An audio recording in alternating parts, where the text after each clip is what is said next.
Canada's not doing well. They're doing very poorly. And you can't look at China as the answer.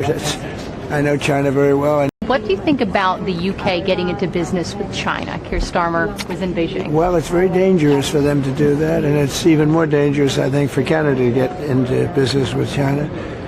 Canada's not doing well. They're doing very poorly. And you can't look at China as the answer. I know China very well. I know President Xi's a friend of mine. I know him very well, but that's a big hurdle to go over when you get Canada.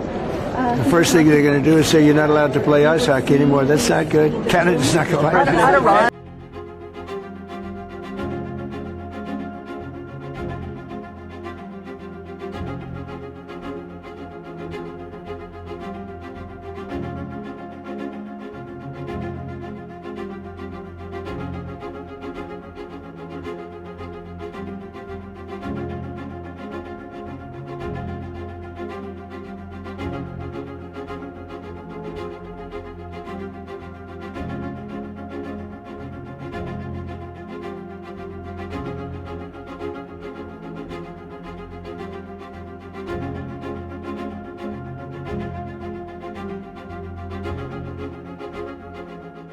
Well, the first thing is that Canada respects our engagements, our commitments.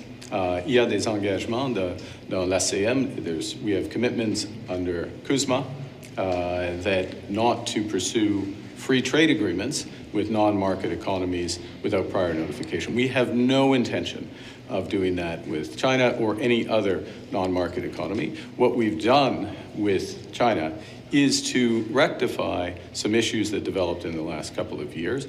In many respects, we're going, to use the expression, back to the future with respect to EVs, with respect to agriculture, with respect to fish products and other food products, but with additional protections. So for example, back in 2023, we didn't have a cap on the number of EVs.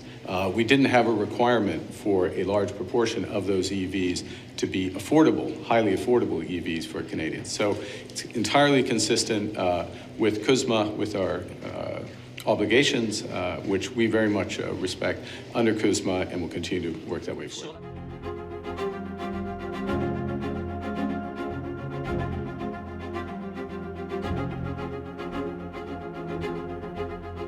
Just by its very nature, going to be defending Canada. Canada gets a lot of freebies from us, by the way. They should be grateful also, but they're not. I watched your Prime Minister yesterday. He wasn't so grateful. But they should be grateful to us. Canada lives because of the United States. Remember that, Mark, the next time you make your statements. Canada and the United States have built a remarkable partnership in the economy, in security, and in rich cultural exchange. But Canada doesn't live because of the United States. Canada thrives because we are Canadian. Nous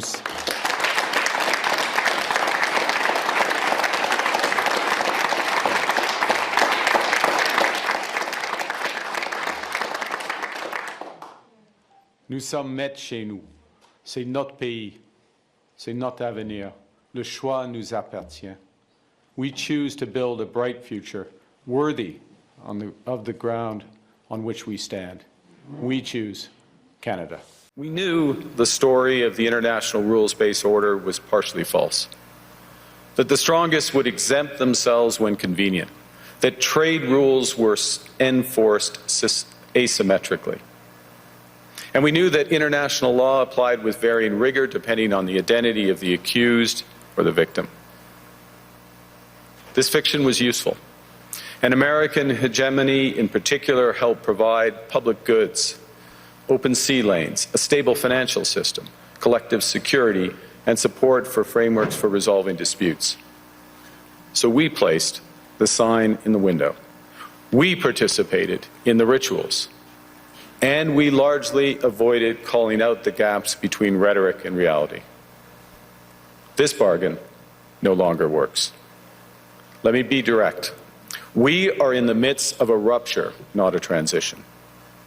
Over the past 2 decades, a series of crises in finance, health, energy, and geopolitics have laid bare the risks of extreme global integration. But more recently, great powers have begun using economic integration as weapons. Tariffs as leverage, financial infrastructure as coercion, supply chains as vulnerabilities to be exploited.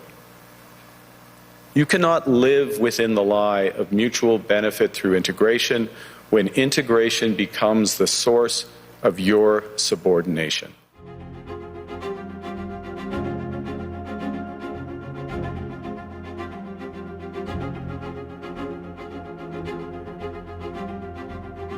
It was an amazing military